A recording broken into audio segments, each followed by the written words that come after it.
Tell me about Sekt. Is one very famous commentator on sparkling wine said it was a low-grade product of no individual character. How come that's the perception of Sekt outside Germany? It's not really clear to me why it went absolutely in this negative direction. It was probably in the 50s, 60s where they started based on sparkling and mass production in Germany because it was so easy. You could use, or they thought you can use low quality base wines from wherever, not even from Germany, and doing something quite quick, cheap, tank fermented, barrel fermented.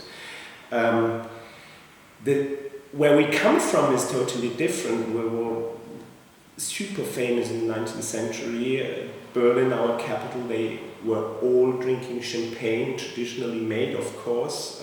The champagne that time came from Germany, of course. It was just restricted after the Contract of Versailles. Many winemakers from Germany went to Champagne and are doing there the champagne stuff, and came back in Germany, built it and founded new cellars like Kessler, for example. I really don't know actually. The top producer were suddenly gone after the Second World War, and it turned more into industrial production. And now few producers are left, like Schlussrohr. We were founded in 1869 and becoming now again more and more attraction.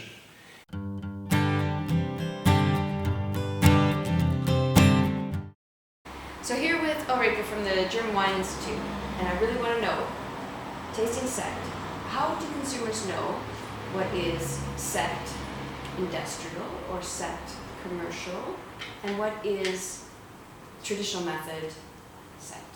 How are they supposed to know? Okay, so the major difference is that it's called Deutscher Sekt. Deutscher It's Sekt. on the label. Meaning? German, made out of German wines. Okay, because Actually, a lot of Sekt is if you not. have Sekt and it's not made, so everything which is called Sekt doesn't need to be made from German wines. How much Sekt is made in Germany does not come from German It's wines? a lot. Great. It's a lot. It's a huge market. It's about, I cannot really tell, but I would assume perhaps 60%. Okay. Or even more from production side. And where are the grapes coming from if they're not from here in Germany? They are from Southern Europe, mainly Italy, Spain, Okay. and France, southern France. So if a consumer wants to buy German Sekt, Yeah, he has to look for Deutscher Sekt. Deutsche Sekt. Yeah, Deutscher Sekt. That's very important.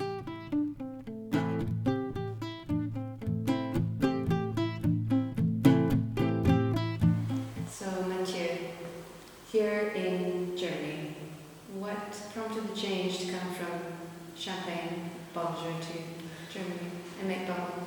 And yes, no, the project is to make a good sparkling with different grapes, with different soils, with different climate, and to make something good. It's a quite good mission. And with the experience I have from Alsace and Champagne, I think we can make something interesting. Well, the chance to work with different grapes, I mean, here you get obviously Chardonnay and Pinot Noir, but Riesling and different soils. No, I knew Riesling like a still wine, and I think Riesling has a good potential to make very big and interesting wines. And so I said, if you will look about the Riesling with his fruit, with his pH, with his acidity, I think it's a very good base wine for to make big sparkling. And the 3 years I'm here, showing that it's a good thing. So the strong character of the Riesling, of the fruitiness, the aromas, you think that is well suited to making traditional method level? Yes. You're treating Riesling. I had some questions in the beginning because the blend of the yeast aromas and the Riesling aroma. And so I said, okay, I have to make the experience, but the sparkling I made are very, very exciting, very fruity and very delicate. A good partner to make sparkling. Are you treating the Riesling differently than your contemporaries here for traditional method level? I have to catch it a little bit earlier to have a little bit to have about 11 degrees alcohol, not more, to preserve the acidity. And yes, the most important thing is the pressing, to catch only the first press, the cuvée, and in the first press you have sugar and acidity and fruit, and not tannins, not bitterness, and so it's you have to control the pressing perfectly. But after it's working. And the different soil types here. In Champagne, you're obviously used to working a lot with chalk. Tell me about how the soils here. The soils are more sandy, more stony, and so we have also chalk here. So I have to make a blend between sand, basalt, chalk, and loess. So it's limestone. And so it's quite interesting to make this blend with very different kind of soils, and there's I think also the Rhine Valley and the mountains around, which is very interesting to make wines and sparkling. Obviously, you're used to this valley, Alsatian. Yes. Can you tell me a little bit about how the wines react differently to you on taste, from basalt to chalk to sandstone? Like what are the different characters that soils bring? And basalt is very earthy and spicy, and you have in basalt quite eucalyptus and very strong things. And sandstone is exotic citrus, grapefruit, and cherry, and it's very exciting, very fresh aromas, fruity aromas.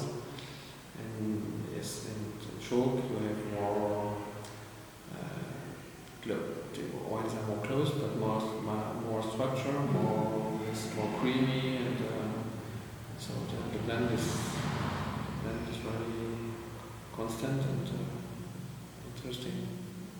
And you obviously feel, this company feels that there's a good market for premium Sekt. Yes. One that is undeveloped so far. Yeah. I think this is the potential of selling good sparkling in Germany. German people drink a lot of sparkling, and I think between the very normal sparkling on the German market, coming from Germany and Italy or Spain, and the expensive champagne, I think we have a highway for German products, and I think for the future years we have something to do. Good. And so it's I work a lot with 500 liters Uh-huh. for base wines, but also for Rieslings, also for the normal still wine, Pinot Blanc, Pinot Gris, and white yeast, which I don't want to have aroma of yeast. I have.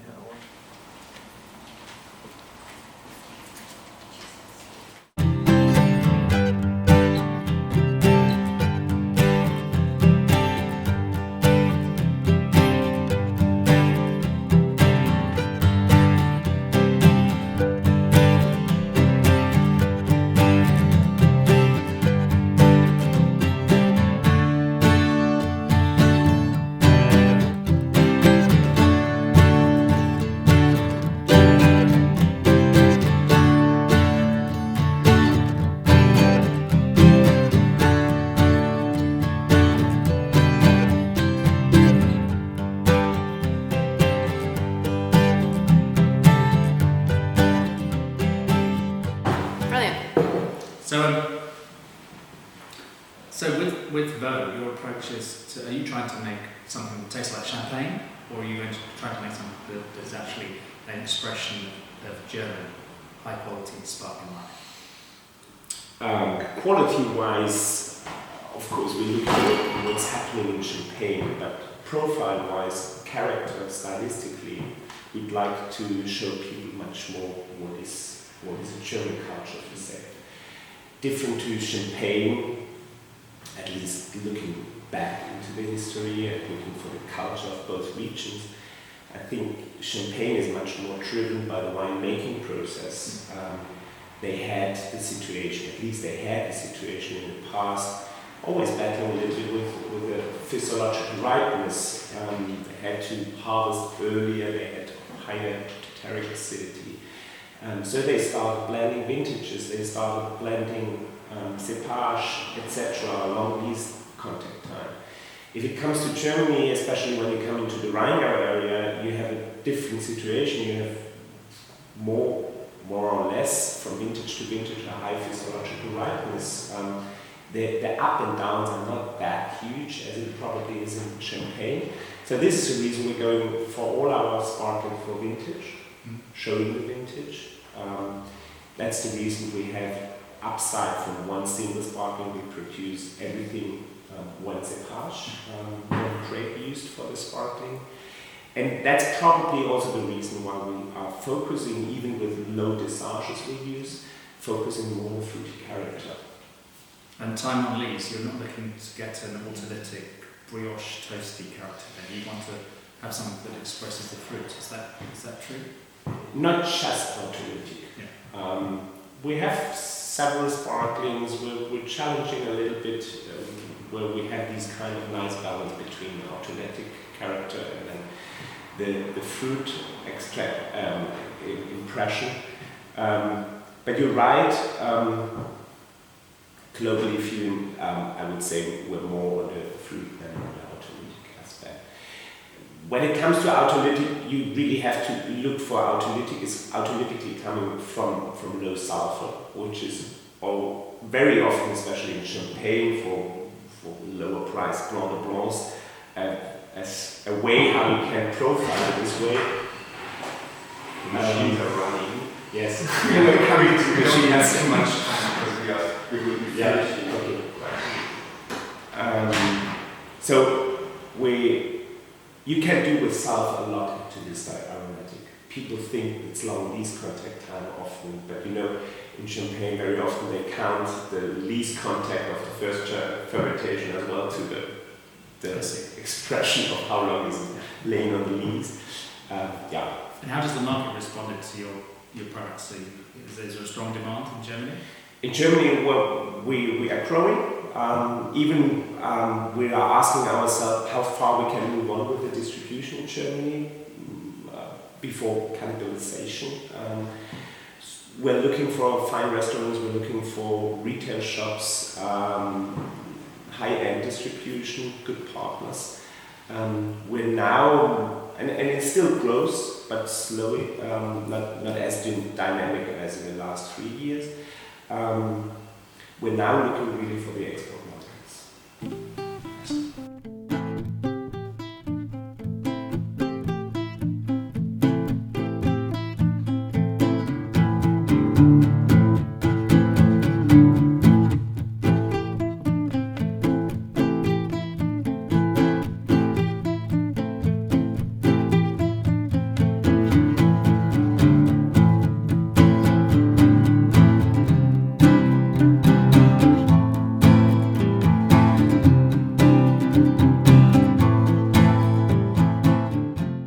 That's fantastic. Alright, so here we are in the cellar, and we're here In the modern new part. part of the cellar, and dating to 21.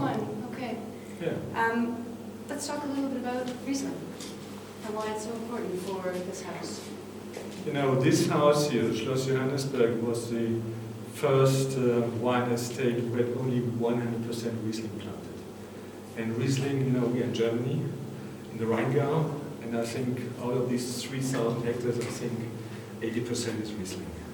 It's one of the most important grape varieties in Germany because, first of all, in my opinion, it's taste. The taste of Riesling is very unique. And therefore it's important for our house because we are one of the leading Riesling wine estates in the world. Especially for Sekt, in your opinion, Riesling is the key grape that you want to focus on.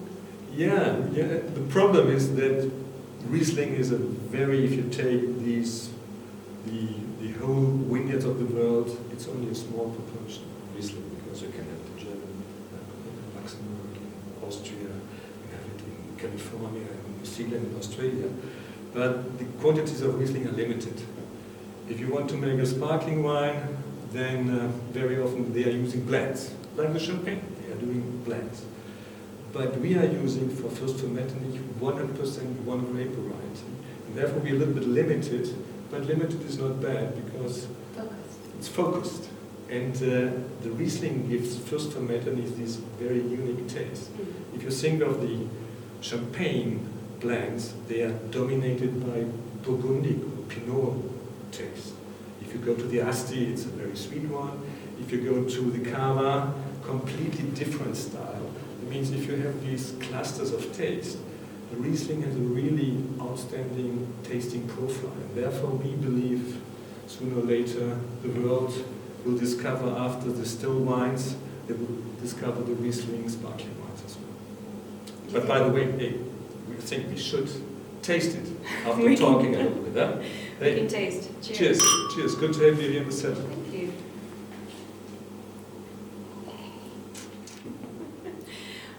Why is Riesling particularly suited to the Charmat method that you focus on? If you do it in a bottle, first of all, what is the difference for the yeast?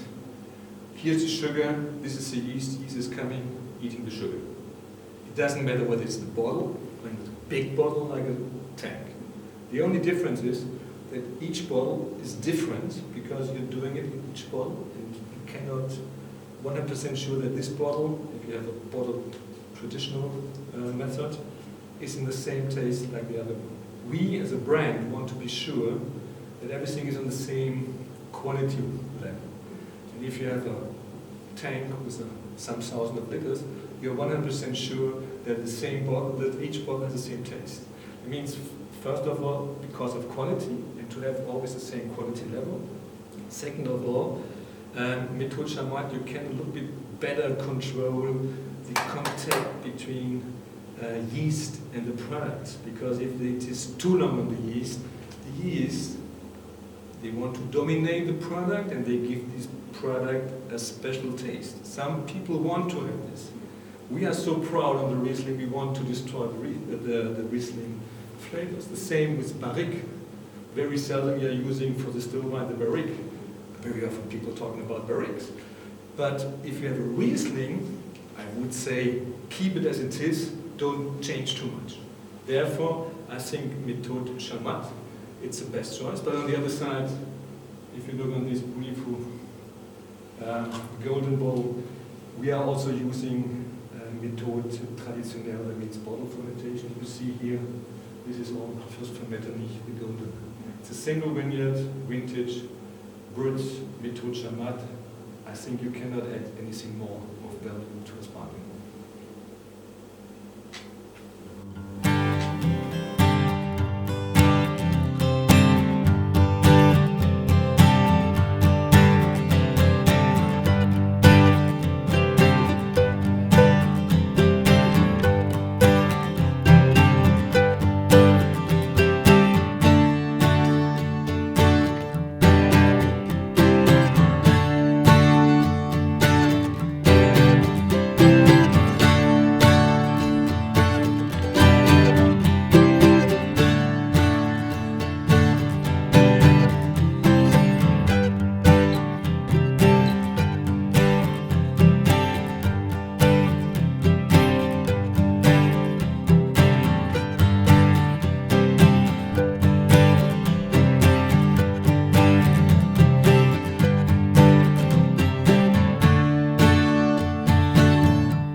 So Sekt is huge at Germany, but your traditional method, so you're presumably the very top tier of Sekt production.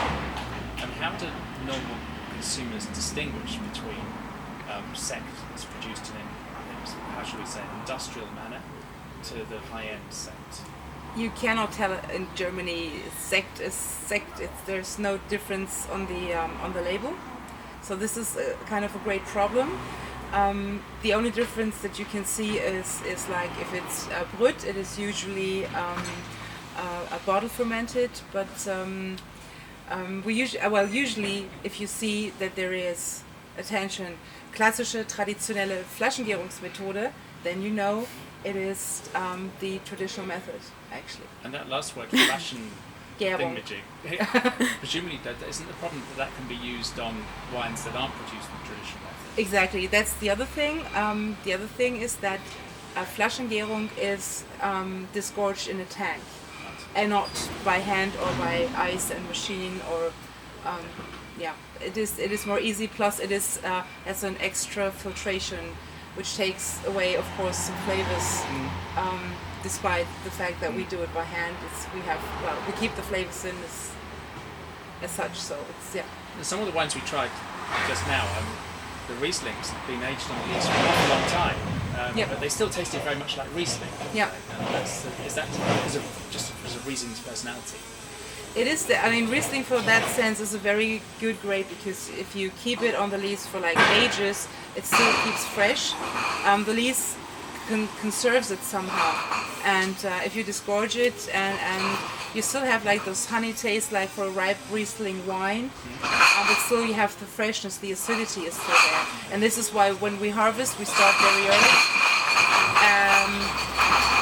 because we need that high acidity in order to keep them fresh for a very long time. Yeah. And I'm quite impressed with those Riesling, but I think this is really exciting. So Thank you. Such distinctive sparkling wines that are truly original. Oh yeah. And do you think that Riesling is key grape for Sekt? Or do you think that it's open to a number of grapes? It is open to a number of grapes. I think the most important thing is actually that you have the acidity, because this is why we start to harvest very early. We want to have the acidity for that, and it is essential. That's essential. And I think, you can do it with a lot of grapes. You can take, Chardonnay, as they do in France, Pinot Blanc, Pinot Meunier, Pinot Gris, and even Silvaner. Yeah.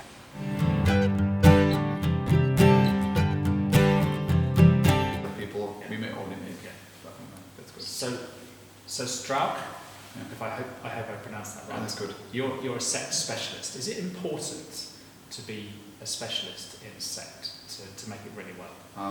We think it's really important because every time you don't focus or you have to make a decision between what do I need? Do I need more wine? Do I need more sparkling wine? You have to make a decision, and if you focus, you don't have to make a decision. You always can focus on the best quality and the best way. Presumably this all starts in the vineyard. Yeah. Presumably if you want to make good sect, Yeah. then you have to pick at a slightly different time. Is that right? Yeah, we have to harvest like 2 weeks before the other wineries start harvesting, and we always it's very important to have it you have to treat the grapes really gentle, and so you can't harvest with machines. You only can harvest with hand or by hand, and after that you have to press gentle, and in the vineyards you can't reduce the amount you will harvest like crazy. Like in red wine you can do this, but for sparkling wine it's not usual, and it makes no sense to have a small amount harvested. And your story, you started out fairly recently on this journey. Tell me about it. I didn't get that, sorry. So you started out fairly recently. This winery all looks quite new. Tell me about how you put it together. We decided to focus on Sekt, and then we said we need the best machines, and then after that there was only one way, and this was straight ahead, and no turning to the left, no turning to the right, because we had a huge investment, and so we have to go our way, and there's no way back, and that's how it is, and it works really good. Sometimes there's huge amount of work, but if it's for a reason, then it's okay. Yeah. And is Riesling well adapted for making traditional method sparkling? I think so. For us, Riesling is one of the best-selling varieties, and I think Riesling is king of all the German varieties, so we have to make Riesling sparkling wine. And if you know how to treat the Riesling, then I think it's one of the best sparkling wines we have, and nobody in the world can copy it. So this is why we make Riesling sparkling wine. And the future of Sekt, is Sekt growing, high quality Sekt? I think so. I think so, because otherwise we wouldn't have made the decision. And I think you will see in the future there will be two goals: mass production or high level. The middle is not used anymore. But I think small wineries, like I think 100,000 to 100,000 bottles a year, and big players, this will be the way. Similar to the beer industry, craft beer and the big players. That's what we see. Excellent. Thank you. Welcome. So, generally speaking about the Sekt category, that sometimes the Sekt has got an image that's not great, broad. What do you think's damaged the reputation of Sekt, and how can it be repaired? I don't think that it was damaged. I think the other categories are a little bit more sexy than Sekt. Prosecco is, the wording Prosecco is a completely different kind of wording, has a different slang, different melody.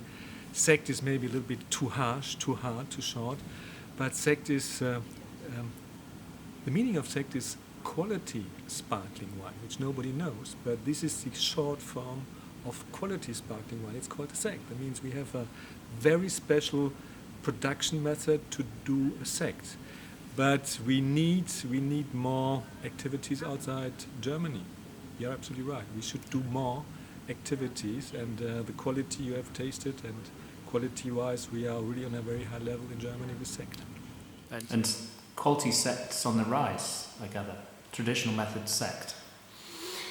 Still very, very, very moderate the rise. So, as you know, of the total market, we're the biggest producer in the world of sparkling, but just close to 2% is traditionally made.